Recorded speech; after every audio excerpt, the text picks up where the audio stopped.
நல்லா தெரிஞ்சுக்கோ. சிவப்பா இருக்கணும்னா ட்ரை பண்ணாத, அழகா இருக்கணும்னா ட்ரை பண்ணாத. அதெல்லாம் இதோ அடுத்த வருஷம் ரிட்டையர்ட் ஆக போறவங்க தான் கவலைப்படணும்.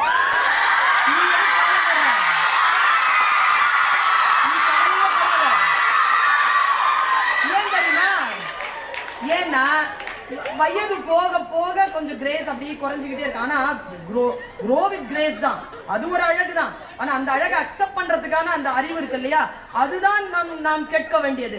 உன் வயசுல எந்த டிங்கரிங் பட்டி எந்த வழியும் பார்க்காத. இயல்பா டிஃபால்ட்டா நீ நல்லா இருக்கிற, அழகா இருக்கிற, இயற்கையா அப்படியே உண்டு, இப்படியே இருங்க.